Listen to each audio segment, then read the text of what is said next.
बिस्मिल्लाहिर्रहमानिर्रहीम। अस्सलाम वालेकुम नाजरीन। हमारा आज का प्रोग्राम ज़िला चकवाल के इलाका वनहार के लोगों के लिए है। आज से पहले इलाका वनहार के लोगों को अपने कानूनी मसाइल के हल के लिए 30-35 किलोमीटर दूर थाना कलर कहार में जाना पड़ता था, लेकिन अब पंजाब गवर्नमेंट ने इलाका वनहार के लिए एक नए थाने की मंजूरी दे दी है, जिसकी वजह से यहाँ पर बढ़ते हुए जराइम को काबू पाने में भी मदद मिलेगी और इसके साथ साथ इलाके के लोगों को अपने करीब ही इंसाफ मुहैया किया जा सकेगा।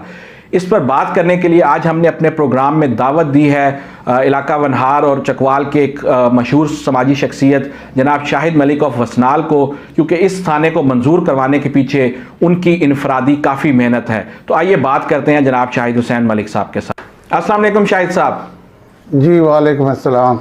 सर, सबसे पहले तो आपका बहुत बहुत शुक्रिया कि आपने हमारे प्रोग्राम के लिए अपना कीमती वक्त निकाला। हम काफ़ी अरसे से आपको अपने प्रोग्राम में मदऊ करना चाह रहे थे और इलाका वनहार के लोग भी हमसे रिक्वेस्ट कर रहे थे कि आपको अपने प्रोग्राम में दावत दें, लेकिन आप अपनी मसरूफियात की वजह से हमें टाइम नहीं दे सके। तो थोड़ा सा रोशनी डालिएगा इस प्रोजेक्ट के ऊपर जो थाना मंजूर हुआ है इलाका वनहार के लोगों के लिए। आप इसके बारे में बताएँ मज़ीद तफसीलात। जी, सबसे पहले तो आपका शुक्रिया कि आपने मुझे अपने प्रोग्राम में दावत दी।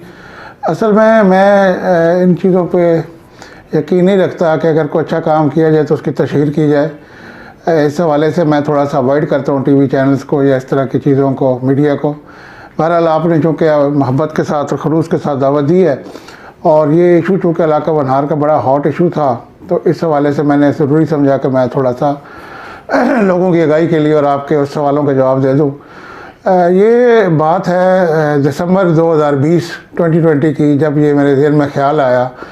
और ख्याल भी इस हवाले से है क्योंकि मेरा गुज़श्ता चंद सालों में पुलिस के साथ और मुख्तलिफ़ मुकदमात की पैरवी के हवाले से वास्ता रहा, तो मैंने देखा कि लोगों को थाने आने जाने में के लिए बहुत तकलीफ़ बर्दाश्त करनी पड़ती है। अपने आम रोज़मर्रा के मसाइल, कानूनी मसाइल जो है उनके हल के लिए, कानूनी मामलात की पैरवी के लिए, मुकदमात की, तो लोगों को ये बड़ी मुश्किलात पेश आती हैं। इवन यहाँ तक कि अगर FIR की नकल भी लेनी हो तो थाने जाना पड़ता है। एक आपने दरख्वास्त भी देनी हो अपने किसी कानूनी मसले के हल के लिए तो आपको थाने का चक्कर लगाना पड़ता है। और हमारा इलाका वनहार चूँकि चकवाल, अगर मैं चकवाल की पहले बात करूँ तो ये पंजाब का पसमानदा ज़िला है जो कि काफ़ी सारी सहूलियात से अभी तक जो है वो खाली है। तो चकवाल के अंदर लोगों के बेशुमार मसाइल हैं। तो अगर मैं इलाका वनहार, तो हम भी उसी चकवाल का हिस्सा है। तो इलाका वनहार थोड़ा सा, चूँकि हम बॉर्डर एरिए पे हैं, हम खुशाब के बॉर्डर पे बैठे हैं, हमारे जो 30-40 देहात हैं इनके मसाइल चकवाल, एलानी चकवाल से भी ज़्यादा हैं। तो हमारा जो थाना था, पहले इब्तदाई थाना जो हमारा इससे पहले चल रहा है, तो वो थाना कलर कहार था। और थाना कलर कहार से पहले हमारे बुज़ुर्गों को जेलम ज़िला लगता था, तो उनको अपने मुकदमात के लिए जेलम तक जाना पड़ता था। तो मेरी ये एक ख्वाहिश थी, कोशिश थी कि अल्लाह ताला मुझे हिम्मत दे तो मैं अपने इलाके के लिए कुछ कर सकूं। उस हवाले से काफ़ी सारे मंसूबे जो हैं वो पाइपलाइन में हैं, कुछ बन चुके हैं, कुछ कंप्लीट हुए हैं। और ये उनमें से एक था जिसके लिए मैंने बड़ी तकव्वुद की, और तकरीबन आज 1 साल के बाद, यानी दिसंबर 2020 के बाद नवंबर 21 में अल्लाह ताला ने ये कामयाबी दी। और इस थाने के लिए जिन दोस्तों ने, मैं स्पेशली पंजाब गवर्नमेंट का शुक्रगुजार हूँ, चीफ सेक्रेटरी साहब का, एडिशनल चीफ सेक्रेटरी होम का, DPO चकवाल का, DC चकवाल का, कि इन सब ने मेरी बात पर लब्बैक कहा और उन्होंने कहा कि आपका जो इशू है, जो आपने उठाया है, ये बड़ा जेन्युइन है और हम भी चाहते हैं कि मज़ीद थाने बनाए जाएँ पंजाब में। तो उसके लिए इन्होंने एक क्राइटेरिया रखा हुआ है पंजाब पुलिस ने कि जराइम की शरह जिन इलाकों में ज़्यादा है वहाँ पे थाना बनाने को पंजाब पुलिस तरजीह देती है, या आबादी के लिहाज से ये गवर्नमेंट देखती है कि कहाँ पे नया थाना बनाना है। तो अल्लाह का शुक्र है कि जो हमारा इलाका वनहार है वो इस दोनों क्राइटेरिया पे पूरा उतरता था। आबादी के लिहाज से भी हमारी आबादी लाखों में है, आलमोस्ट कोई 3 लाख के करीब हमारी आबादी है। और इसी तरीके से कोई 30-40 देहात बनते हैं। और जराइम इनमें पहले हमारा इलाका कभी अमन का गहवारा होता था, यहाँ पे सवाई ज़ाती दुश्मनी के कोई और वारदात नहीं होती थी, लेकिन अनफॉर्चुनेटली पिछले कुछ अरसे से यहाँ जराइम की शरह में इजाफ़ा हुआ है। और ये बात DPO साहब भी और DC चकवाल भी बारहा कह चुके हैं कि जराइम में इजाफ़ा हुआ है। तो उस हवाले से मैंने ये महसूस किया कि इलाका वनहार में एक थाना होना चाहिए जहाँ पे आवाम अपने रोज़मर्रा कानूनी मसाइल के हल के लिए, अपनी जो जराइम पे काबू पाने के लिए यहाँ पे एक अलग थाना होगा जिससे इलाका वनहार के लोगों को उसमें तहफ़्फ़ुज़ मिलेगा। तो ये बुनियादी मकसद था। अच्छा शाहिद साहब, आप इसमें हमें हमारे नाज़रीन को ये बताएं कि जब आपने ये प्रोजेक्ट पे काम करना शुरू किया तो इसमें आपको मुश्किलात क्या क्या पेश आई? देखें मोहसिन साहब, कोई भी गवर्नमेंट से आपने कोई भी प्रोजेक्ट मंजूर करवाना है तो उसमें यकीनन मुश्किलात तो आती हैं। आपको सरकारी दफातर के चक्कर लगाने पड़ते हैं, वक्त निकालना पड़ता है। इसके बगैर गवर्नमेंट आपकी बात नहीं सुनती। मेरे ज़ाती ख्याल में ये एक नेचुरल फिनोमिना है कि बच्चा भी जब तक ना रोए माँ भी दूध नहीं देती। तो गवर्नमेंट से अपने हकूक़ लेने के लिए आपको जदोजहद करनी पड़ती है, भाग दौड़ करनी पड़ती है। गवर्नमेंट खुद से इतनी बेबस होती है कि हर आदमी की दहलीज तक उनकी बात सुनने के लिए नहीं पहुंच सकती। तो थोड़ा सा आपको हिम्मत करनी पड़ती है और इंतज़ामिया का, हुकूमत का दरवाज़ा खटखटाना पड़ता है, जिससे कि वो हुकूमत आपकी बात सुनती है। और मेरा ये मान है कि मैंने आज तक जब भी हुकूमत का दरवाज़ा खटखटाया है, मुझे वहाँ से इंसाफ मिला है और कामयाबी मिली है। तो दुश्वारी यकीनन जी आती हैं, लेकिन अल्लाह ताला अगर आपकी नीयत ठीक हो, इरादा पक्का हो, तो अल्लाह ताला उसमें मदद करता है। और ये मैं समझता हूँ कि अल्लाह ताला की तरफ से कामयाबी मिली है मुझे, और मेरी मेहनत का अल्लाह ताला ने मुझे सिला दिया। अच्छा, अब हमारे नाज़रीन को आप ये थोड़ा सा बताएं कि ये प्रोजेक्ट कब तक कंप्लीट हो जाएगा? अभी तो अनाउंसमेंट हुई है, अप्रूवल के मराहिल में से शायद ये गुजर चुका है, तो इसकी एक तो हमें थोड़ा सा बता दें कि कंप्लीट कब तक होगा और इसके लिए लोकेशन कौन सी आपकी जानिब से रिकमेंड की गई है या हुकूमत उसके ऊपर गौर कर रही है? देखिए, गवर्नमेंट का कोई भी जो प्रोजेक्ट है वो कागज़ों में तो पहले मंजूर हो जाता है, लेकिन उसको अमली जमा पहनाने के लिए, अमली शक्ल में लाने के लिए काफ़ी वक्त दरकार होता है। क्योंकि हुकूमतें जब बजट आता है तो उस वक्त अपना ADP प्रोग्राम, जिसको कहते हैं एनुअल डेवलपमेंट प्रोग्राम, सालाना तरक्याती प्रोग्राम हुकूमत तश्कील देती है बजट में, कि उसने लॉ एंड ऑर्डर के लिए कितना पैसा रखना है, गरीबों की बहाली के लिए कितना पैसा रखना है, सेहत के लिए कितना पैसा रखना है, तालीम के लिए। तो हुकूमत ने जो लॉ एंड ऑर्डर के लिए बजट में इतना पैसा रखा है, उसमें हुकूमत ने साल के दौरान जो लॉ एंड ऑर्डर को बेहतर बनाने के लिए मनसूबे बनाने हैं, जिसमें हुकूमत ऑलरेडी और भी थानों पे काम कर रही है। पंजाब के मुख्तलिफ अजला में नए थाने बनाने के लिए हुकूमत सोच रही है, बड़ी सीरियस है, और लॉ एंड ऑर्डर पंजाब का एक बहुत बड़ा मसला है। तो उसके लिए थाने का, यानी जो एक लिस्ट बनती है पंजाब की नए थानों के, तो उसमें अल्हम्दुलिल्लाह हमारे थाने को भी शामिल कर लिया गया, इलाका बनहार के थाने को। मैंने तो हुकूमत को इसका नाम भी थाना बनहार रखने के लिए कहा, क्योंकि वो पहले हमारा थाना कलर कार था, तो ये उससे मिलता जुलता पूरे इलाके की नुमाइंदगी होगी। जबकि इसके लिए जगह का जो हुकूमत ने, होम डिपार्टमेंट ने DC चकवाल साहब, कैप्टन बिलाल हाशिम साहब की, और AC colour car doctor Zubair Aftab की ड्यूटी लगाई है कि, और DPO चकवाल की, कि वो इसके हवाले से जगह का मुनासिब इंतखाब करें। क्योंकि जो हमारी पुरानी चौकी है वो छाल कलाम है। इसकी अगर मैं आपको हिस्ट्री बताऊं तो ये 1861 में, यानी पाकिस्तान बनने से पहले अंग्रेज़ दौर में ये चौकी बनी थी, और इसकी जो सरकारी लैंड है वो तकरीबन 16 कनाल पर मुश्तमिल मुहित है। तो थाने के लिए बड़ी आइडियल जगह है। लेकिन फिर हमारा जो मेन मकसद था, मैंने जो दरख्वास्त अपनी दी थी पंजाब गवर्नमेंट को, उसमें मेरे दो मुतालबात थे। एक अपग्रेडेशन ऑफ पुलिस चौकी बुछाल, एंड सेकंड था शिफ्टिंग ऑफ पुलिस चौकी बुछाल। तो मैं चाहता था कि जो हमारा मेन रोड है, सरगोदा रावलपिंडी रोड, जो बहुत मसरूफ़ शारा है और इस पर भी आए रोज़ जराइम होते हैं, तो हमारी चौकी उस मेन रोड से काफ़ी अंदर थी। तो मेन रोड पे आने से जो बनहार के 30-40 देहात हैं, उनको फ़ायदा होगा कि उनको आने जाने में आसानी होगी। पहले अगर कोई चौकी बुछाल में कोई मुद्दई अपनी दरख्वास्त जमा कराने जाता था तो उसको स्पेशल गाड़ी बुक करवा के जाना पड़ता था, जो कि 1000-2000 की बुकिंग देनी पड़ती थी, फिर चौकी में जाना पड़ता था। तो मेन रोड पे मैंने रिकमेंड सजेस्ट किया है उनको, और जिस पे उन्होंने कहा है कि हम भी चाहते हैं कि थाने की जो नई बिल्डिंग है मेन रोड पे बने, जैसे थाना कलर कार की बिल्डिंग मेन रोड पे। तो उस हवाले से उन्होंने मुझसे भी इनपुट लिया था, जिस पे मैंने उनको 2 जगह रिकमेंड किए हैं। एक जो हमारा कमर्शियल हब है बनहार का, म्यानी अड्डा, जो हमारा एक तजारती मरकज़ है, और नंबर 2 मैंने उनको बुछाल अड्डा कहा है कि बुछाल अड्डा भी एक मरकज़ है, तो बुछाल सेंटर भी पड़ता है, अगर वहाँ पे बन जाए। तो उन्होंने इन तजवीज़ को पे गौर करते हुए मुझे यकीन दहानी कराई है कि इंशाअल्लाह थाना हम मेन रोड के ऊपर मुनासिब जगह पे, उसके लिए कम से कम इनको 5 से 6 कनाल जगह दरकार है, जिसमें एक जदीद बिल्डिंग, और ये आपको पता है कि जब गवर्नमेंट का प्रोजेक्ट मंजूर होता है, फिर इसका PC1 बनता है, फिर इसके फंड रिलीज़ होते हैं, नक्शा बनता है बिल्डिंग का काम, तो आखिरी स्टेज पे जाके शुरू होता है।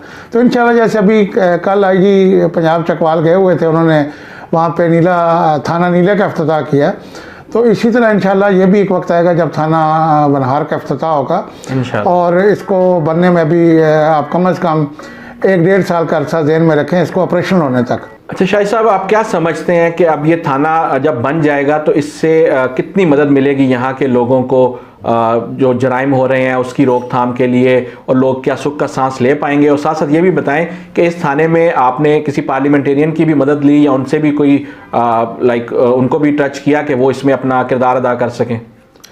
देखें मसलन साहब, जहाँ तक जराइम की बात करें तो मैं आपको बताऊं कि जराइम तो पूरे पाकिस्तान में इस वक्त काफ़ी बढ़ गए हैं, और जिसकी मेन वजूहात जो हैं वो बेरोज़गारी और गुर्बत है, जिस वजह से जराइम की शरह में इजाफा हो रहा है। लेकिन हमारा इलाका जो है इसमें कुछ जराइम इस तरह के होने शुरू हो गए हैं कि आए रोज़ चोरी की वारदातें, डकैती की वारदातें और लड़ाई झगड़े, कत्ल गारत और अगवा भरे तवान, इनमें इस तरह के मुकदमा जो कि इससे पहले कभी इस इलाके में नहीं हुए थे। और इसकी एक दो वजूहत है कि कुछ बैरूनी लोग हमारे इलाके में यहाँ हिजरत करके आए हैं। वो उसमें सारे बुरे लोग नहीं, हमारे भाई हैं, अफ़गानी भाई हैं हमारे, मगर कुछ लोग उनकी सफ़ों में घुसकर इस इलाके में जराइम का बाज़ार उन्होंने गर्म कर रखा है। और मैं बात करूँ मियानी के ताजरों की और इलाका बनार के ताजरों की, तो उनकी मुश्किलात में भी बहुत ज़्यादा इजाफा हुआ है जराइम बढ़ने से, क्योंकि वो बेचारे अपनी मेहनत मजदूरी करते हैं, दुकानें बनाते हैं। जब रात को शाम को मियानी अड्डा बंद होता है तो सुबह जब आते हैं तो उनकी दुकानों के ताले टूटे हुए होते हैं, दुकानों में चोरी हुई भी होती है, बल्कि दिन दिहाड़े वहाँ पर लूट मार हो रही है, डकैतियाँ हो रही हैं और चोरी की वारदातें हो रही हैं। तो इससे ताजर तबका भी काफ़ी परेशान था, उनको भी एक रिलीफ चाहिए था। तो मैंने इसीलिए जो मैंने फर्स्ट चॉइस मैंने दी है पंजाब पुलिस को, मियानी अड्डा दिया है, क्योंकि मियानी अड्डे पे अगर पुलिस स्टेशन बनेगा तो मैं समझता हूँ कि मियानी अड्डे के ताजर भी सुख का सांस ले गए। अच्छा, अब हम बात करते हैं कि थाना बनार में बनने से इसका क्या साइड इफ़ेक्ट होगा और थाना कलरकार का क्या नेगेटिव पॉइंट था, थाना बनार का क्या पॉजिटिव पॉइंट है। तो बताऊं कि थाना कलरकार हमसे इलाका बनार से तकरीबन मियानी अड्डे से 15 किलोमीटर दूर था, और हमारे अगर मैं अपने गांव की बात करूं बसनाल से, तो हमारे से तकरीबन 30 किलोमीटर के फासले पर था। अगर हमारे गांव में कोई वारदात होती थी और हम 15 पे या पुलिस हेल्पलाइन पे कॉल करते थे, तो पुलिस का जो रेस्क्यू टाइम था या मैं रिस्पांस टाइम था वो बड़ा डिले था, यानी पुलिस को वहाँ पहुँचने में वारदात पे तकरीबन 1 घंटा 1.5 घंटे का टाइम लग जाता था। इस तरीके से अगर चौकी बुछाल की पुलिस भी आती थी उसको भी पौना घंटा तकरीबन लग जाता था। तो इतने में जो वारदाती होते थे या मुजरम होते थे फरार हो जाते थे मौके से, और मुद्दई को इंसाफ नहीं मिल पाता था। तो यहाँ पे पुलिस का जो रिस्पांस टाइम है वो यकीनन कलरकार की निस्बत ज़्यादा बेहतर होगा। जो ही 15 पे कॉल जाएगी, ये वनहार पुलिस जो है मौके पर इंशाल्लाह उससे जल्दी पहुँचेगी।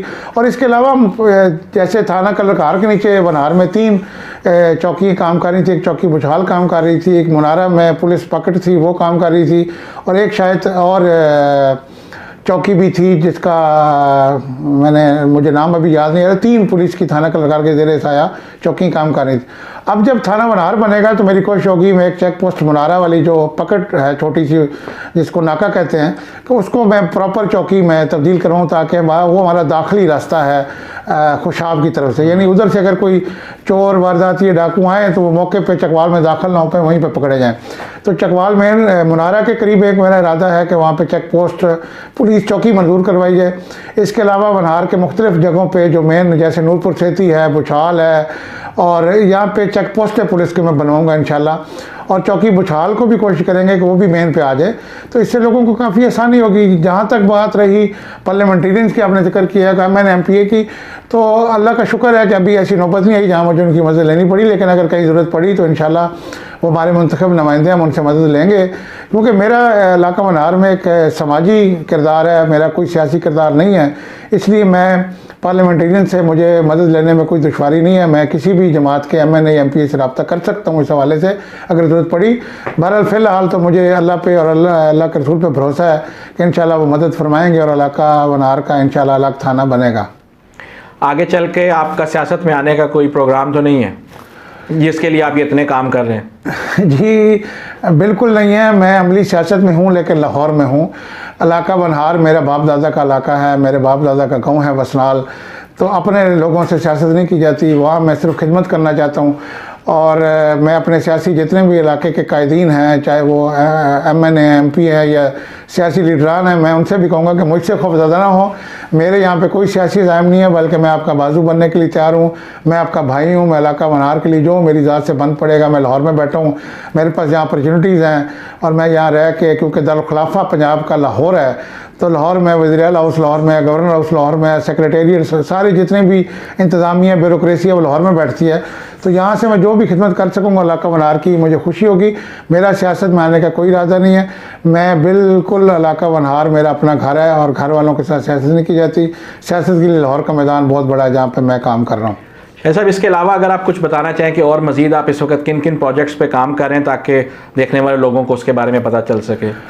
जी, मैं अभी उस चीज़ को अभी पोशीदा रखना चाहता हूँ, क्योंकि हमारे इलाका वनहार में कुछ अगर आप वक्त से पहले किसी अच्छे काम का बता दें, रफाई काम का, तो उसमें लोग कुछ इस तरह के नेगेटिव लोग हैं, नेगेटिव माइंड के, जो उसमें हर्डल्स क्रिएट करते हैं। तो मैं इंशाल्लाह सरप्राइज़ दूंगा, जिस तरह मैंने थाने का सरप्राइज़ दिया है। और अगर आप मेरे वसनाल, मेरे गाँव की हद तक देखें तो वहाँ मैंने जितने भी काम किए हैं, मैंने बिहाइंड द कर्टन रह के किए हैं। चाहे मैंने वसनाल में टेलीफोन एक्सचेंज लगवाई है, चाहे मोबाइल टावर लग रहे हैं, चाहे मैंने डिस्पेंसरी वहाँ पे उसको करवाया, ऑपरेशन करवाया, वहाँ पे डॉक्टर रखवाए हैं, या मैंने लड़कियों का स्कूल वसनाल का अपग्रेड करवाया था, प्राइमरी से मिडिल करवाया था। तो इस हवाले से, या और भी दीगर बेशुमार जो इनफरादी लोगों को मैं काम करता हूँ, वो एक मेरा शौक़ है, समझ लें मेरी इबादत है। तो मेरे ज़हन में बहुत से प्रोजेक्ट हैं वनहार के लिए, इलाके के लिए, लेकिन मैं इंशाल्लाह वक्त आने पर उनको आपको आपके ज़रिए ही मैं आपसे वादा करता हूँ कि मैं आपके ज़रिए से ही उनको अनाउंस करूँगा।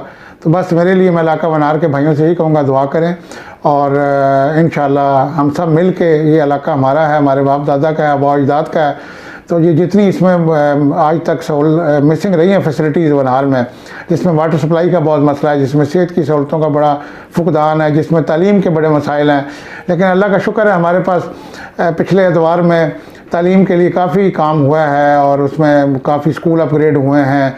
लड़कों का कॉलेज हमारा पुराना बुछाल कलां में था, बुछाल में अब लड़कियों का कॉलेज भी, साबका हमारे एमपी जो थे इस इलाका वनहार के, मलिक तनवीर असलम साहब, क्योंकि अब वो साहब का मैंने इस लिहाज से कहा कि उन्होंने अपना हल्का चेंज कर लिया, तो इस हल्के में उन्होंने लड़कियों का जो गर्ल्स कॉलेज बनवाया।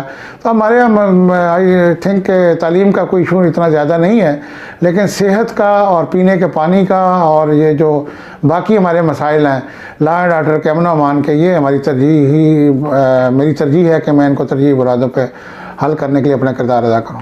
चलें, thank you very much Shahid साहब, आपके टाइम का, कि आपने हमारे लिए आज टाइम निकाला, और हम अपने चैनल की तरफ से और इलाका वनहार के तमाम लोगों की तरफ से आपका शुक्रिया अदा करते हैं कि आप एक समाजी कारकुन के तौर पे अपनी खिदमात जो हैं वो इलाके के लिए बग़ैर किसी सियासी मकासद के दे रहे हैं, और हम उम्मीद करते हैं कि आप आगे भी इलाके के लिए इसी तरह काम करते रहेंगे। बहुत शुक्रिया जी, बहुत शुक्रिया मुझे अपने प्रोग्राम में बुलाने का और मुझे इज़हार ख्याल की दावत देने का, मैं आपका मशकूर हूँ।